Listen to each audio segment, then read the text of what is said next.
Trump's surprise ending, the war. No one expected him to win this way. Welcome to Signal and Clue. We focus on small signals that often lead to critical clues about geopolitical, industry, or even individual company issues. What we want to deliver to our audience is focused on one thing: stakeholders' hidden intentions, and how to interpret them before the broader market does. Signal and Clue picks several signals, mostly from openly available sources like newspaper headlines, major stakeholders' speeches, or expert analysis, and examines how those signals suggest an issue will evolve. This is not financial advice. It is a reference for our viewers to think about the repercussions of signals on broad financial markets. Section 1. Opening. Our prediction updated. Signal and Clue has consistently maintained that the Iran war would most likely end before the Trump-Xi summit. That summit is now hours away. Our predicted probability has declined as time passed. That is honest. But our forecast still stands. And today, I want to explain why. Not by repeating old logic, by reframing the entire picture from a new angle. That reframing is where this episode begins. Section 2. The frame shift, from serial to parallel. Until now, most analysts have connected two things in a straight line. End the war leads to resolve the energy shock. That logic is not wrong, but it no longer explains what is actually happening, because the energy shock is no longer simply a consequence of the war. It has become a separate, parallel crisis, one that moves independently, regardless of where the nuclear negotiations stand. Iran understood this from the beginning. Tehran has consistently argued that the Hormuz Strait and port blockade issues should be handled separately from the nuclear question. Trump rejected that framing. His position has been, these are one issue, not two. But now, economic reality is dismantling Trump's logic. And that shift, from a serial problem to a parallel one, is the lens through which everything else in today's episode must be understood. Section 3. The Hormuz Equation. All roads lead here. Once you accept the parallel frame, one thing becomes unmistakably clear. There is one solution that virtually every stakeholder, the United States, Iran, China, and Europe, can agree on, even if they agree on nothing else. The immediate reopening of the Hormuz Strait. Like the roads of ancient Rome, every thread of this crisis leads back to Hormuz. Even without a final nuclear agreement, even without a formal Iranian surrender, the moment Hormuz reopens, energy markets will react, and most stakeholders will find enough short-term relief to breathe again. So the real question is not whether Hormuz matters. It is why it is still closed, and that answer lies entirely with Trump. Section 4. Trump's pressure map. Economics is swallowing politics. Let us look at the pressure Trump is actually facing. The economic front. March inflation came in at 3.8% year over year, higher than expected. Rising fuel prices forced Trump to temporarily waive the federal gas tax. At the same time, he had to walk back a temporary exemption on beef imports after strong opposition from U.S. agricultural groups. Trump is saying everything is fine, but his actions tell a different story. The gas tax waiver is not a sign of strength. It is a sign of anxiety. The diplomatic front. European allies and most partner nations have maintained consistent distance from the war from the start. That pressure has not changed. What has changed is the tone. Germany's chancellor recently described Trump as a paper tiger, a leader unable to subdue even a single smaller nation. When the fire is burning loudest in economics, that is where attention goes, even for someone as bold as Trump. It is simply human. And now he must go to Beijing to meet Xi Jinping, his chief rival, and the leader most closely aligned with Tehran. Section 5. Signals from the field. What Israel and Iran are telling us. Two signals from the field deserve close attention. The Israeli signal.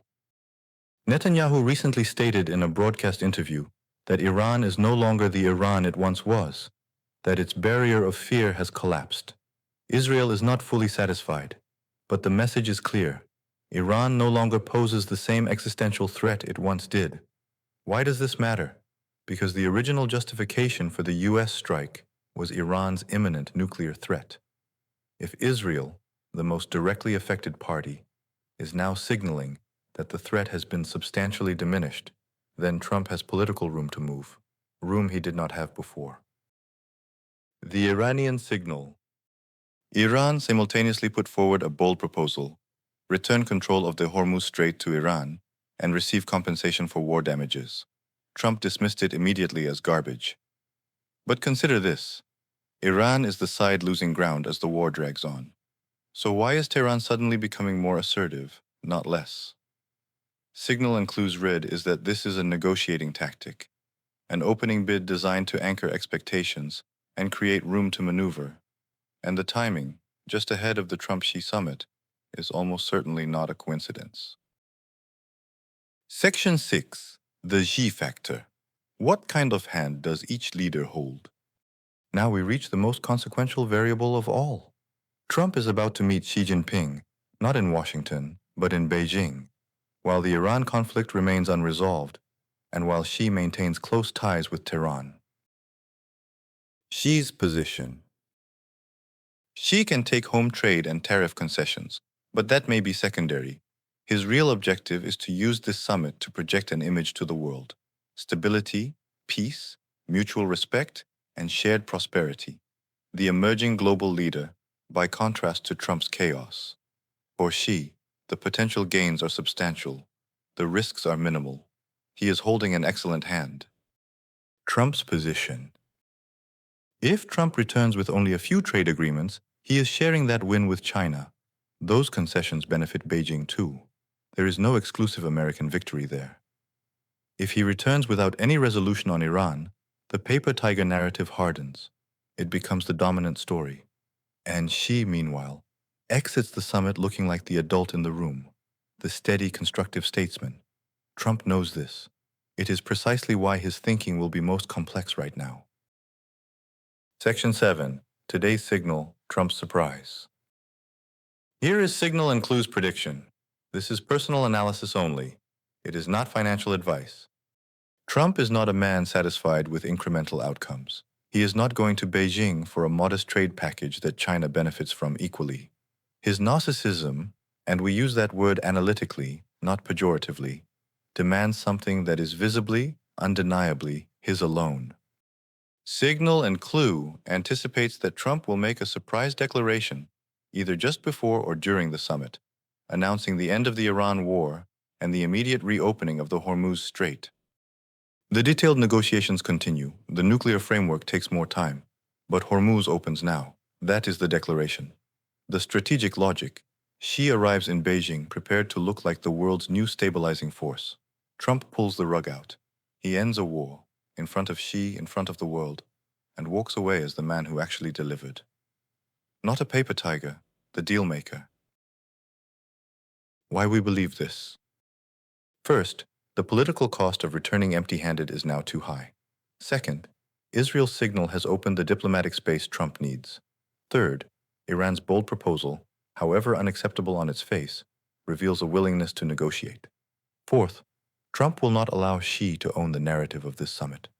Fifth, the long-term risks, instability in U.S. bond markets, erosion of petrodollar influence, are mounting and cannot be ignored indefinitely.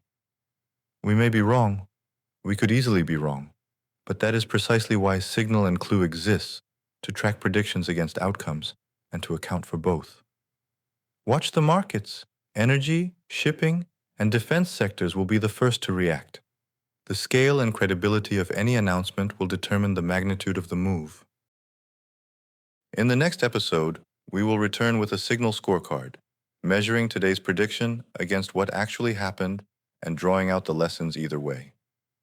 Signal and Clue's promise is simple. We do not just talk about the calls we got right. This video is for educational and entertainment purposes only. It does not constitute financial advice of any kind.